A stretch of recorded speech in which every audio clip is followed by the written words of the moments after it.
everyone. I think we're just gonna go get started, and hopefully some other people can join us soon when they can. But for now, thank you so much for coming.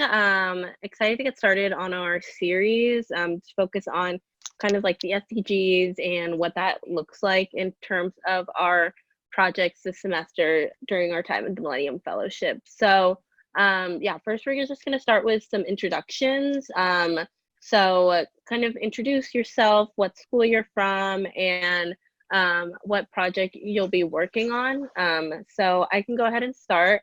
I am Carla Naranjo. I am a campus director at Arizona State University in Tempe, Arizona, USA. And my project this semester is a continuation of a project I've been doing here on campus over the past year, and it's focused on menstrual equity. So essentially it is providing free menstrual products in all the bathrooms on all 4 campuses in one of the largest universities in the country. So yeah, I think it really ties into SDG10 because you're reducing inequalities in terms of women getting equal access to education regardless of their menstruation.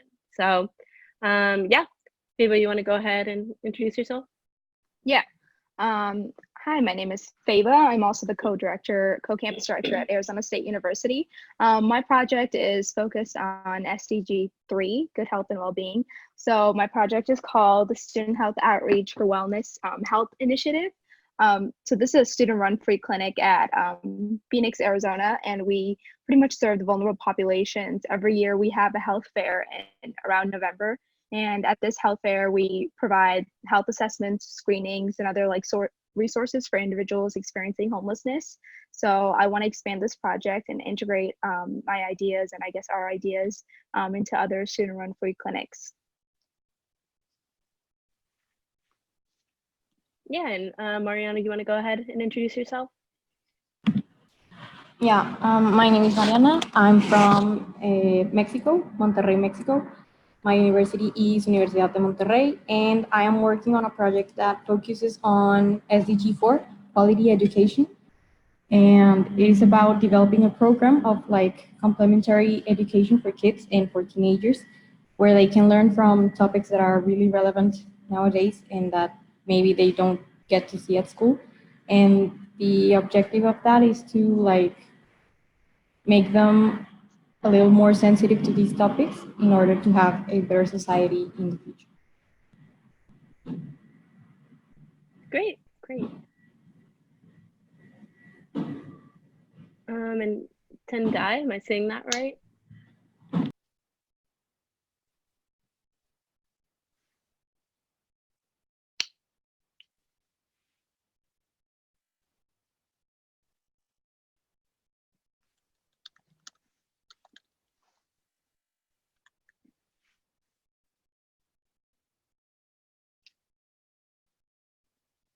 Yeah, I don't know if you can hear. I'm not sure. Tendai. I just yeah. Do you send him a message? yeah, I messaged them. Oh, okay. Privately. Okay. Maybe Karen can speak and then hopefully, yeah. Karen, you want to say something? Yeah, sure. Hi, everyone. My name is Kiran Shivnani. I'm the program coordinator for the Millennium Fellowship. I used to be a fellow last year, and I worked on SDG number 5 and number 4, quality education and gender equality. So it was basically just improving access for underprivileged girls to female empowerment curriculums.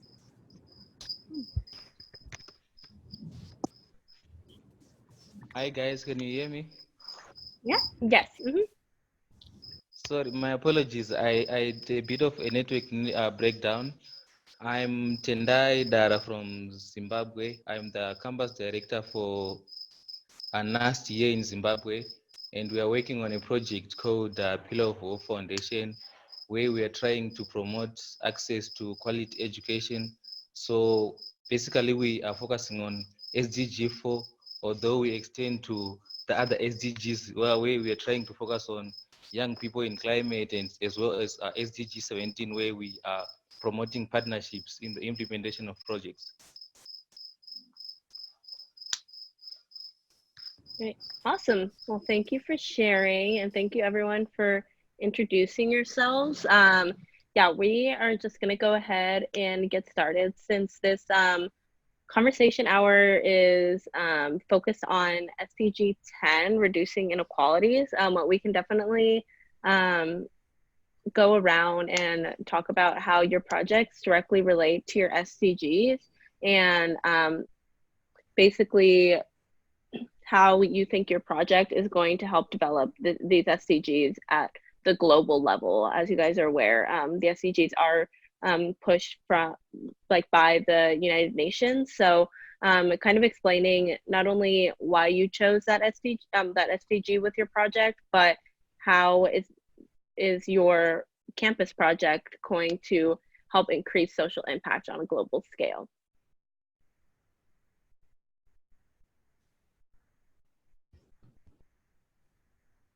So whoever, either Mariana, Feba, Tendai, anyone can feel free to unmute themselves and yeah, contribute, add to the discussion.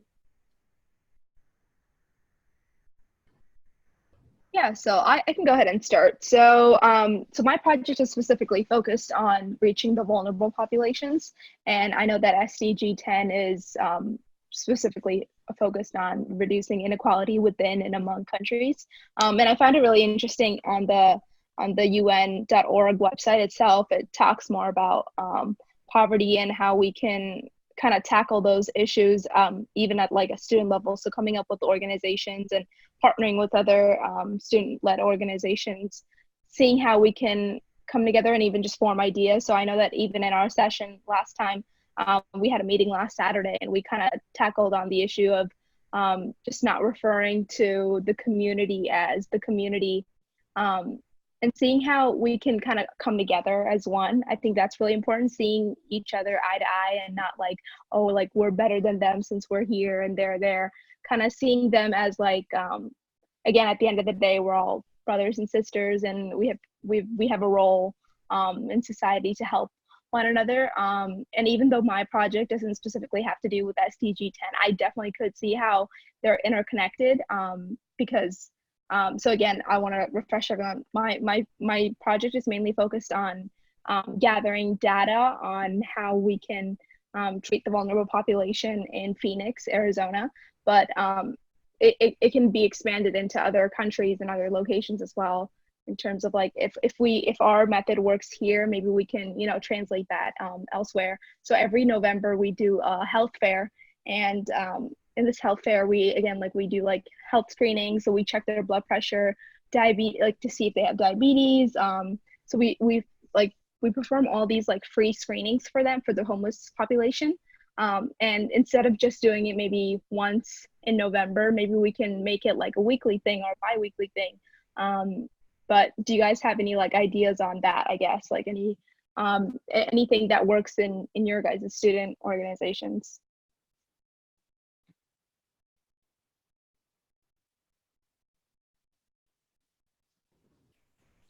Yeah, I can jump in really quickly. So I know when we did my project, we basically, so what we did again is we delivered a female empowerment curriculum to girls who were from less wealthy areas or who did not have the best access to education. And we decided to sort of do it on a weekly model. So we would go every week and we would sort of establish this pattern of the same place, same time. So I think definitely expanding it to include more timings, but not necessarily having those timings be random, having them sort of be like a schedule that people can follow, because when everything is sort of systemized, word spreads a lot easier. And like word of mouth makes sure that you can get more people to come in and sort of get these treatments and get these health benefits. So I think definitely increasing the amount of times you do it, but also making sure that you're increasing it to follow a set pattern that's easy to follow. Definitely. Thank you. Yeah. Does anyone else want to pitch in with their projects? What about you, Mariana? Yeah, I think my project is focused on SDG4, as I said, but I think it's also a little bit related to what the SDG10 looks for, and that is because in my city, in Monterrey, Mexico, there is a very big problem in like differences between public education and private education. So what my program is trying to do is like try to, because, well, first of all, public education isn't like very good in my country because, well, there's a lot of political and government issues, but they really only get like very basic education. And I think that the way to change society is through education. So what we're trying to do is to like make a program for maybe children or teenagers that are in public schools that don't necessarily learn about topics like gender equality or like sustainable lifestyle, and make them like very make it like accessible for them to learn about that, because maybe in private schools they do learn from these topics, but it's very difficult for them, for public schools, to like be able to teach these topics. So what I think my project is doing is trying to reduce the inequality between public school and private school. And that's why I think maybe my project is also related to SDG 10, even though like the main one is SDG 4. Yeah, that's great. Yeah, I definitely think a lot of our projects do touch different SDGs. So I'm really glad you brought that up, Mariana. But yeah, for since we had some new people joining us, I'm seeing Joshua and Miracle. Yeah, if you guys could all unmute yourselves and introduce yourselves and your projects, that'd be great.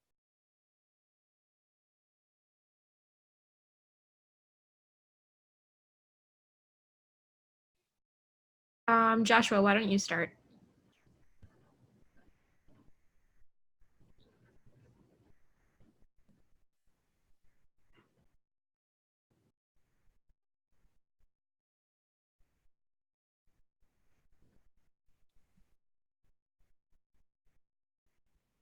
Hi, Joshua, can you hear us?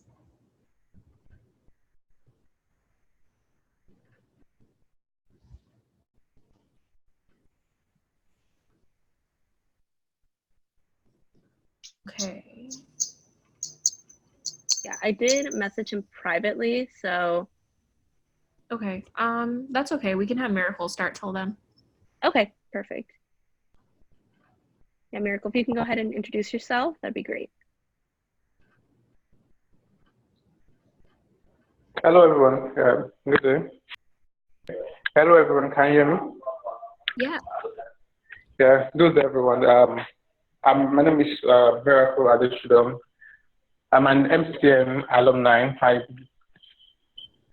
finished the fellowship program December 2018, and my project was on disability advocacy in Africa.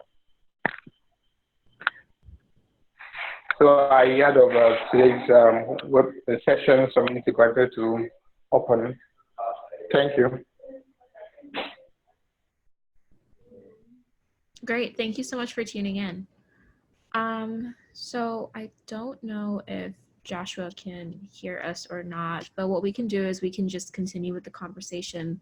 So I know we left off with Mariana introducing her project. Mariana, do you have any like specific concerns and stuff that we can sort of help you brainstorm about? So my project is like very early in development. I think the stage we're at is just like the research and the development of the program itself.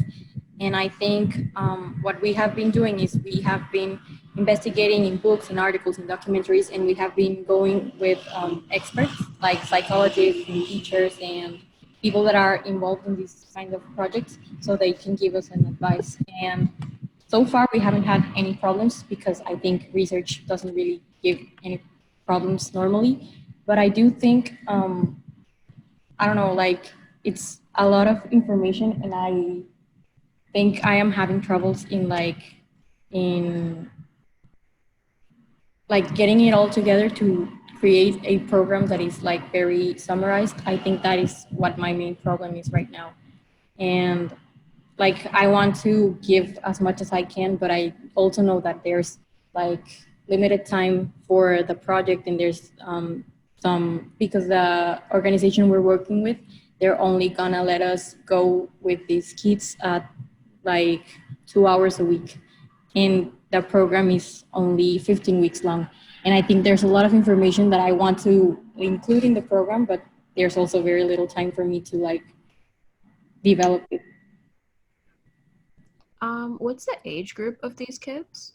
They're from 3 and 4 years old to like 15, 16. So it's also like a very broad audience, but and there's also that problem of like trying to engage all of those children and teenagers and having very little time to do it.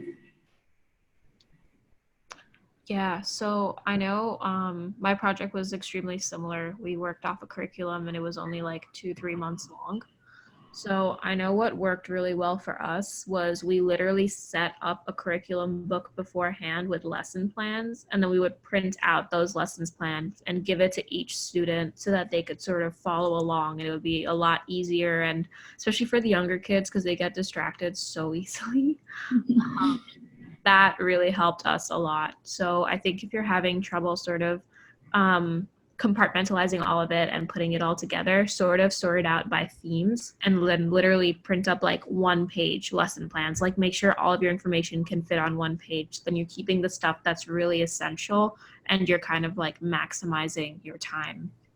Okay. Yeah, I think that's what we're doing. We're like developing a manual for these sessions because it will start next semester. Like the planning of the program is this semester, and then next semester we will be implementing it with this organization. So we are trying to make this like a little book of like instructions for the people that are going to be giving these sessions to the kids. But I didn't think about giving the same like another book to the kids so they can also like keep track of what we're seeing. And I think that's a good idea.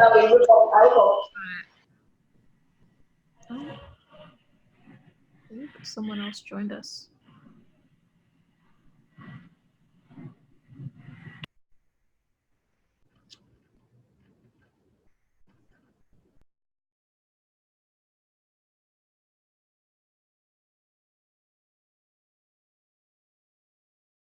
Yeah, so for we did have 2 other people join us, Denver and Lloyd. So Lloyd, you want to introduce yourself real quick?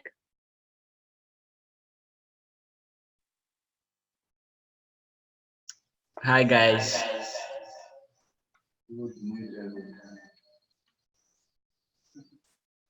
Yeah, just go ahead and introduce yourself and your campus and your project. I'm Lloyd. I'm a student at Chess University in Ghana. I just joined. My project is not related to SDG10, but I just joined to get more awareness about the other work people are doing. Thank you.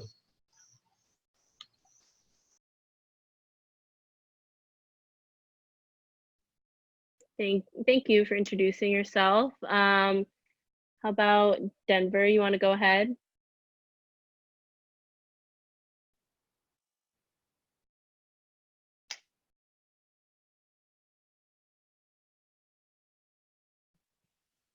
I think someone else also joined in, Sharaf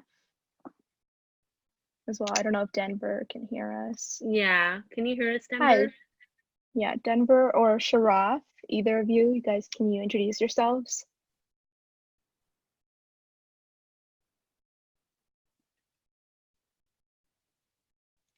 I don't know if they can hear us. Okay. That's all right. If not, we Yeah. can just keep going on in our discussion. So in terms of how your projects are going right now, specifically, where are kind of some obstacles that you have faced, or even just some sort of like structural barriers within your campuses and universities that you might want to bring to our attention? Maybe some other fellows have other ideas, other strategies they might have already tried, but if anyone has any questions or concerns about their projects, feel free to unmute yourselves and share with us.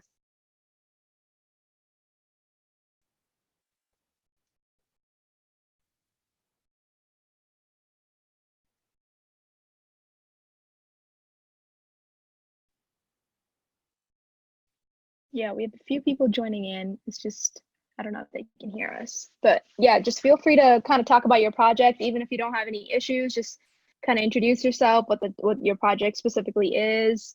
And if you can't hear us, just let us know in the chat box or something. Okay. Another approach we can also take if you guys don't have any pressing questions about your project is we can actually start discussing questions about SDG 10 itself. So since we have people from a broad range of countries and states within those countries, maybe let's start by discussing what you think the most pressing inequality is in your country that's sort of blocking development and sustainability from increasing. So let's see. Yeah, Tendai, do you want to start?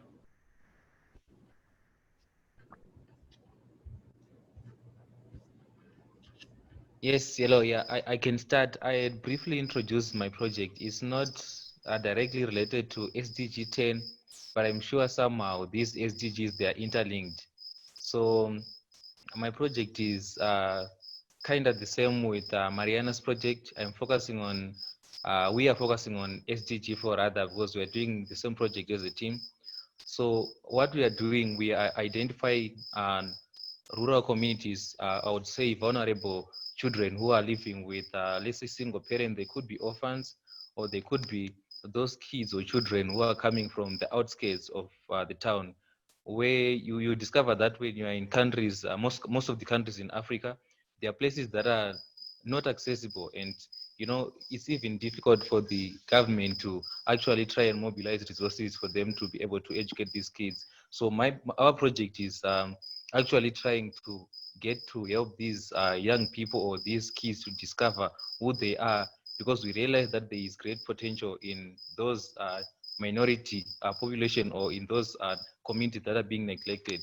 So the project basically is focusing on providing education in form of entrepreneurship. We are providing education in form of arts, music, a lot of different things. We're just trying to say that if you might not be good in education, but we are trying to help you to discover something that you are good at.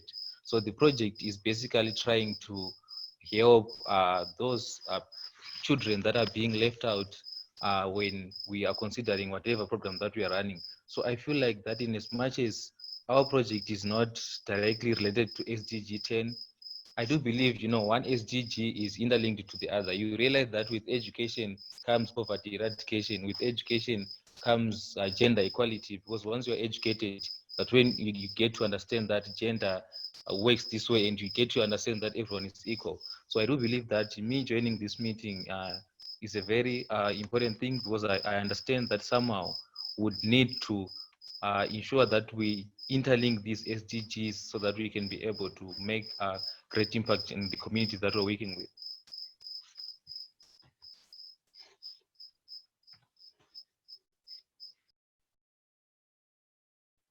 Yeah, thanks for sharing, Tendai. Yeah, I think that's definitely an important thing to be talking about, especially as it relates to our own countries, and how moving forward our projects, or even just the SDG 10 in general, might be able to help address those inequalities. How about, let's see.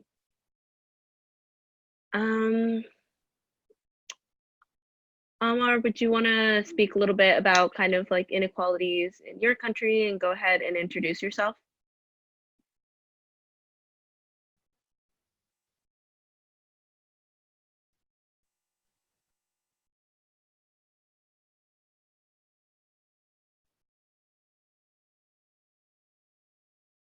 Um,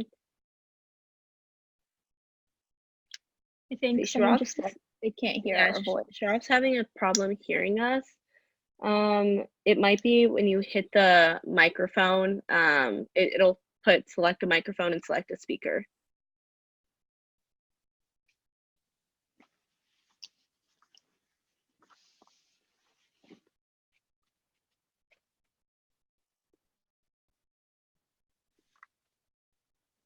But again, on the conversation of, yeah, let us know if you still can't hear us after that, and we can try to troubleshoot something. But back to our conversation about SDG 10.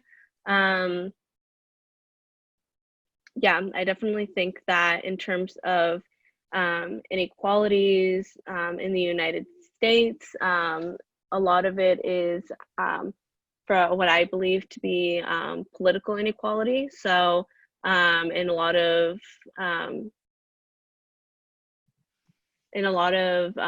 places in the world, and the way especially in the United States, the way our political system is structured, I believe that there are certain communities that are disenfranchised from voting, and certain communities that are being misrepresented when it comes to politicians and other decision makers and legislators. So I think that's a really big inequality in our country, on top of just other sorts of inequalities that kind of affect a lot of countries globally, like gender inequality and racial inequality. Definitely. And I think someone touched on this earlier, but the idea that one SDG is related to another as well.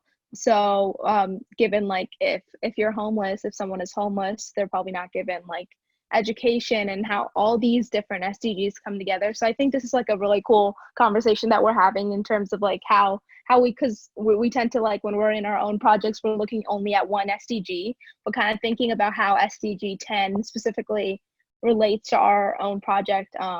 But it's really important to make that connection, I think. And but yeah, if anyone has anything else to add on the conversation, or if any of you guys have any questions, we would love to hear that. And again, we have this 1 hour just to kind of talk about this SDG, but again, if you guys want to take it somewhere else, we totally can as well. I know some people might be having a hard time hearing, but for those of you that can hear, please do speak up. Again, this is just like a conversation hour. Yeah. Good evening. Can you hear me? Can you hear me? Hi, yes, we can hear. Yes, we can hear you. Okay. Good evening, everybody. It's nice to be here. Can you hear me? Yes, we can hear you. Okay. I'm Oyebode Joshua by name, and I'm a fellow from Obafemi Awolowo University in Nigeria, Obafemi Awolowo University in Nigeria. So I'm working on SDG 6, and that's clean water and sanitation. Is everybody following? Yes. Okay, good. So the first thing I've done about the project is to try and identify. Actually, the project is focused on rural communities. So, my country is a developing country, so there is still a long way to go. In a lot of fields, in a lot of aspects. So, but then I decided to focus on clean water and sanitation. And as a matter of fact, I've been to one of the communities I'm going to work with. So I've been there. I've done a kind of little survey, though I would have to go back again subsequently before I eventually carry out the project. So I've checked the sanitation facility is a very worrisome one. So, and I've been up and down trying to see how I can possibly be of help and see what can be done. And then the boreholes too, they have boreholes, but then I think only just 2 are working out of 4. So I would see what can be done to that too. And then I think the major challenge in this project has been the financial aspect. Great, there are quite lots of great ideas that I have and that I want to implement, but then the financial aspect is also there. So I'm just trying to figure how I could just make sure that everything works together for good. Yeah, thank you for sharing. Thank you, you're welcome. And then I think as to the issue of is it gender equality?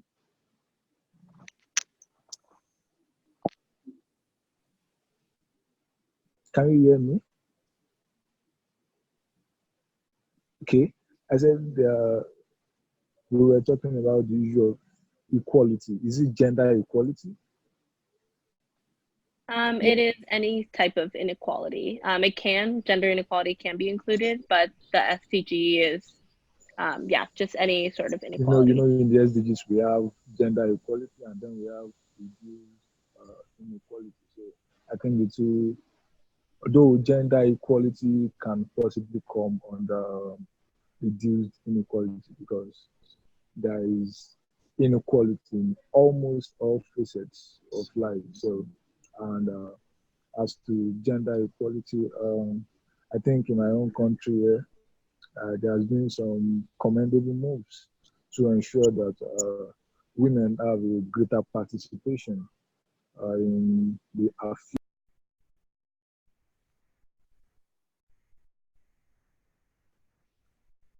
because currently just 6% of the women, just 6% of the women in our Congress are just women, just 6% of them are in our National Assembly. So there are campaigns ongoing to make sure that the imbalance is kind of balanced and then everything comes into place.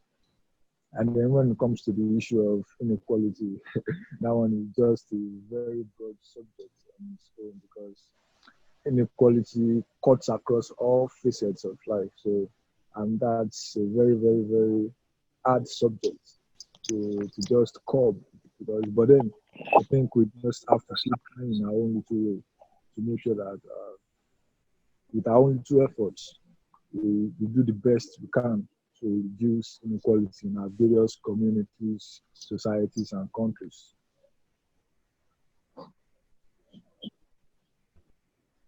Yeah, definitely. That's a really great point. I think all around globally, there is definitely a need for more women in politics in general. So it's really great that you kind of focused in on that.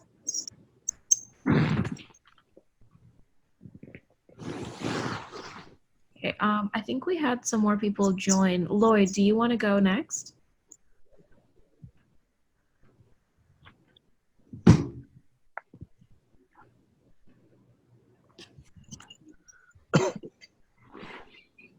Oh, Lloyd, you're muted. Hi. I would say the biggest inequality in my country is income inequality. For example, in Zimbabwe, the teachers they are getting a very small amount. Like for example, they're getting around 70 US dollars, like equivalent. But we can see that the member of parliaments, like some of them, they're just importing like Lamborghinis and something like that. And this is something that is really showing that there's big, like there's huge gap between the income that the member of parliament are getting and the general servant, like civil servant, to be specific. Yes, I think that's my contribution.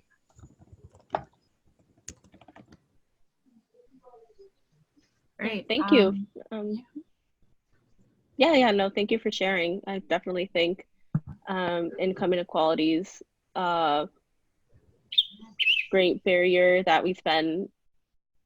It seems like we're always talking about it in kind of our political and social spheres. But yeah, let's see, contributing on to our conversation. How about Sula, do you want to add on? Yeah, Sula, do you want to jump in and kind of talk a little bit about an inequality in your country and kind of in relation to SDG 10? Oh, yeah. Hello?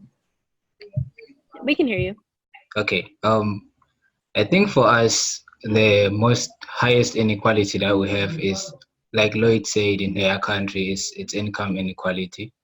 But on the on the gender inequality, I think my country is they put new laws that are trying to work on that. That's pretty much what they are doing. The Swaziland action against abuse and everything have tried to like work with the government um in trying to put on laws that will make sure that they try and fight the violence and gender based inequalities. But in terms of like the jobs and everything, that's something we are lacking at the moment. And it looks like it's still going to be a long way for us to try on and work on making sure that is solved. But mostly it's just that. But with gender equality, I've seen like projects which are being put in place and they are trying to do that. And at the moment, we're still trying to find ways into trying to solve the income inequality and as well as like the biggest gap that we have in terms of like the education between like certain people that are earning some amount and other. For us, like we have like public education and then we have the ones who afford A level. And in terms of the that gap in between like the incomes, some students and like some kids cannot like get same privileges as other people are getting. So I think that the for us the what the income inequality is doing is like it deprives other people from reaching up to other stuff as well. So it's still like a long journey for us to work on that. But yeah, that's my contribution. Yeah, thank you for contributing. Um, yeah, you made a great point of kind of how like income inequality and gender inequality kind of also tie into each other. And usually in some spaces, like if there is income inequality, there will probably also be gender equality inequalities. So yeah, I think let's see. I can actually go next. Okay, perfect. So my name is Karen Tivnani. I'm the program coordinator for Team MCN, and I'm actually from the Caribbean island of St. Martin. So our island is super tiny. It is smaller than Disney, 37 square miles, but we definitely still have a lot of issues that relate to inequality. So I think just piggybacking off the previous speakers when they were talking about income inequality, not only does it affect sort of gender equality, but in my island's case, it affects health inequality and also just structural inequality. So for those of you who don't know, we recently, like 2-ish years ago, got hit by a huge hurricane, Hurricane Irma, one of the strongest ones in history. And the people who were disproportionately more affected were lower income because they did not have the strongest houses. They did not have access to insurance after the storm hit. Many of them lost their lives and their entire house and their livelihoods through it. Apart from that, most of the people who face income inequality on my island faced severe health issues because they live in parts of the island that are really dangerous. They live near to the places where there are dump fires, which means that their kids are unfortunately already being born with cancer and tumors that they then cannot go get checked out by doctors because they cannot afford it and they cannot even afford insurance. So I think for everyone who's bringing up income inequality, it's definitely something that can relate to all the SDGs and can kind of like piggyback off everything. I think income is definitely one of the biggest factors, if not the biggest factor to inequality in general globally.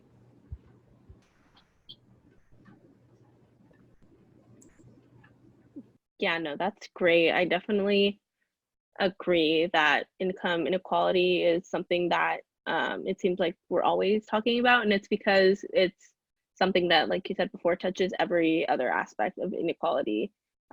Since a lot of these devastations and just tragedies and events always will disproportionately affect lower income communities. So how about Denver, do you want to jump in and talk about your kind of talk a little bit about inequalities in your country and kind of talk a little bit more about that?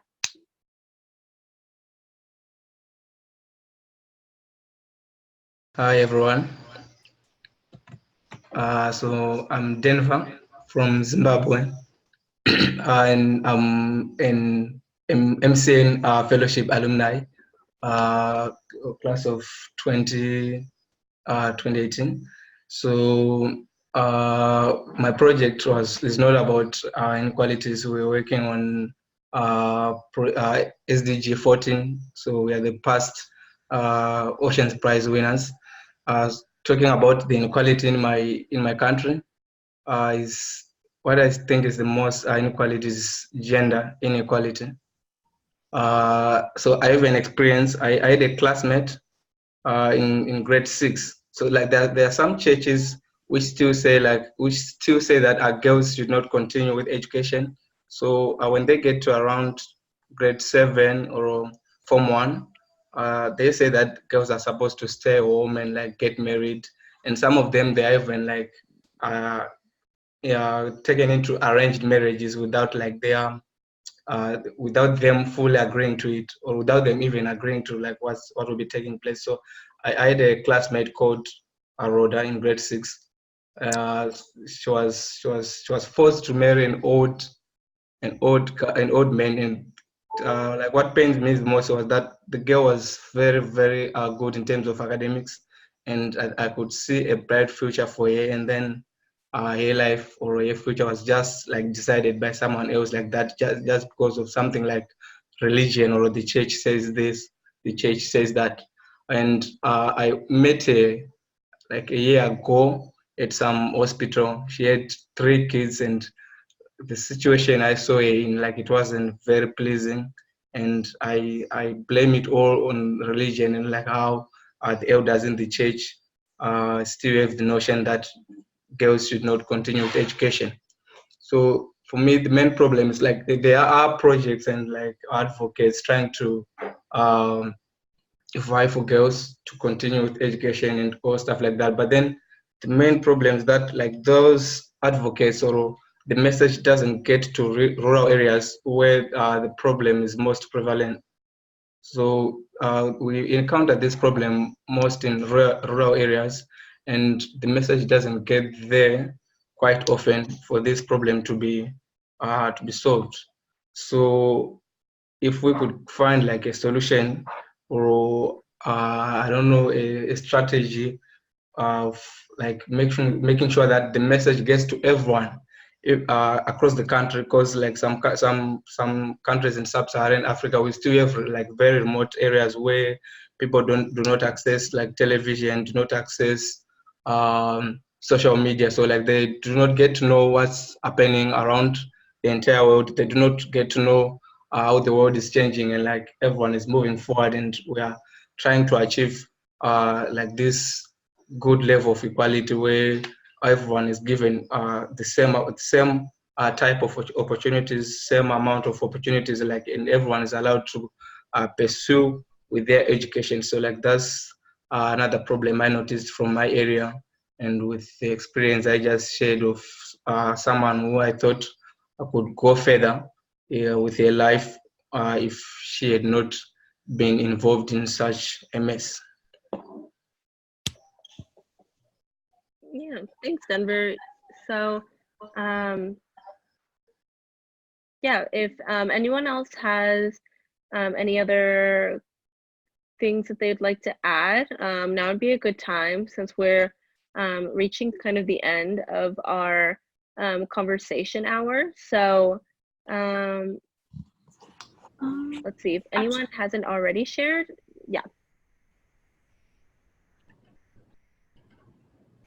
Sorry, did you say something, Karen?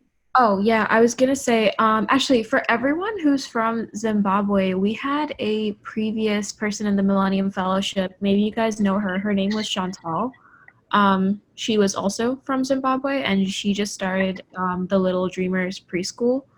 So I think it's interesting that you guys always mention like education as being a block, and then gender equality, and that's sort of exactly what she worked on. Because if I remember correctly, you guys have a law that states that you have to go to preschool before you can then go on to go to elementary school.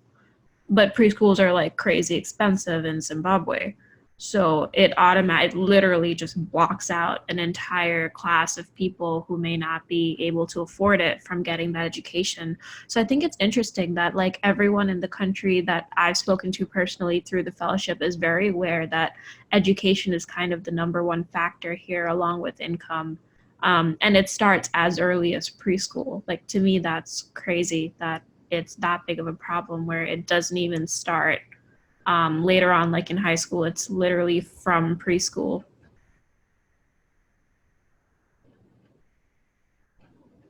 Okay, yes, sorry, before we conclude, just to add on what you just said, yeah, currently I'm working with Chantel. She's a colleague, she's a friend, and we partnered with her on our project, the Pillar for Foundation. So it's really a great thing, like what you mentioned, and it's one of the inequalities that we have in Zimbabwe. I think those who come in Zimbabwe from Zimbabwe can agree with me that no one would want to go and learn in rural areas. The reason being they are sort of like low standards when it comes to education in the rural areas.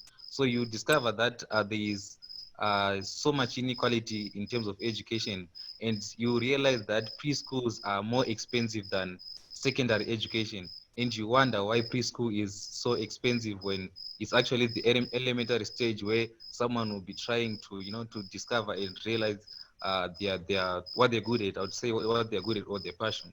So education is the worst inequality in Zimbabwe, and I applaud Chantel for what she's doing, because when I met her, she's actually the one who introduced me to the Millennium Fellowship, and she's doing a great project because I saw that she's working with the United Nations now, and I was really impressed. So to those who are from Zimbabwe, you can actually check the Little Dreamers project. It's actually doing well, and trust me, within 2 to 3 years, you see great people coming out of that little school. Yeah, no, she's really amazing. I can actually send you the article that we ourselves covered on her. So we did like a conversation with Chantal, which is how I kind of found out about the ECD requirements, early childhood development requirements in Zimbabwe. So for everyone who wants Did to she check go to it out. Arizona? Is she at Arizona State University or is she? She was. She's an alumni. I think I met her. That's so cool. Yeah, That's really she's really great. Yeah, if anyone wants to check it out, and then it's just so interesting to me that literally everyone from the country points to this particular problem. But yeah, I think what she's doing is really smart. She's literally tackling it from preschool onwards, because if you can't get a preschool education, then you can't really move on to the other building blocks, and you can't convince your parents or these church elders that you guys were talking about that I should be allowed to go to school, I should be allowed to sort of do this. Maybe it works, maybe it doesn't, but I think there's a better chance of you sort of convincing whoever you have to that as a girl you should be allowed to continue your education for these factors. So I think what she's doing is really great. If you guys want to check her out, just go to that link and you can definitely do it.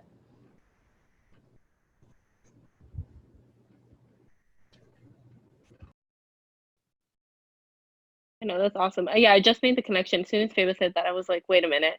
I've definitely seen Chantel before. Yeah. As soon as I clicked the link, I was like, yeah, that's her. That's Yeah, amazing, though.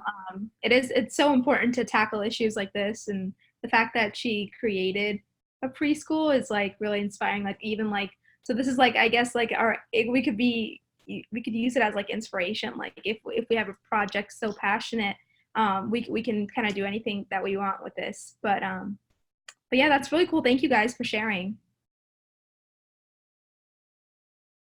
Yeah, so I think now we're nearing the end of our conversation hour. So I just wanted to extend my biggest thank you for those of you taking time out of your days to hop on a call with us and talk to us a little bit about your projects, about the SDG, and kind of a little bit more about your country. I know I learned a lot, so I hope you guys were able to learn from each other and also kind of gain a little bit more insight and inspiration on your projects moving forward.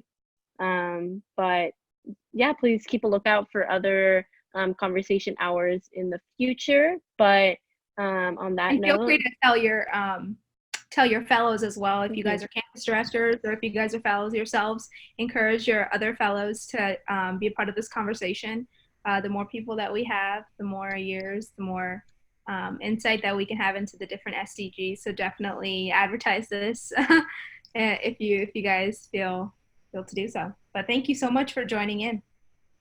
Yeah, and on a quick note before our host Carla and Fava, thank you so much, by the way, wrap up this conversation. If you guys want to connect with each other, what you can do is you can share your email address. I'll be sharing mine. So if anyone wants to connect with me on a certain thing, feel free to do so. So if anyone else wants to do that, go ahead and just put it in the chat box.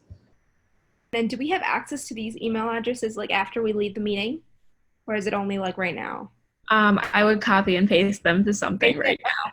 Yeah, Okay. just in case. Okay. Cool. Perfect. And then, I guess, yeah, I'll copy and paste it, and maybe I can make like an email. I can send an email out to everyone who joined us today. And I can send perfect. email addresses, yeah. But does anyone have any other questions? If not, we're gonna wrap it up. But thank you everyone for joining in. We'll have our next session in 2 weeks, Carla? Yes. Okay, 2 weeks, same time. And then the link will be sent out as well. Or is this a reoccurring link that we have? It'll probably be a recurring link, yeah, but we'll still send it out again just in case. Perfect. Yeah, and if anything changes in terms of dates and times, you'll also be notified. Yep, and we'll discuss a different SDG, but again, like they're all so closely linked. So even if you're not directly impacted by that SDG, but you think you can add on to the conversation, or you want to add on to the conversation, or you just want to learn something new, just feel free to join. Definitely. We want this to be like exactly what it's called, the conversation hour. So we want everyone to be involved. And maybe next time, I know some people are having a hard time like hearing, just like try to get more involved. If you can't hear us, just do let us know, and you can always participate through the chat box as well. But we definitely want to make this like an open environment that we can all kind of share our ideas on. But thank you so much for joining in today. Hope you guys have a great weekend. It was nice meeting you all. Cool. Yeah, thank Thank you very you. much. Thank you. Bye. Bye.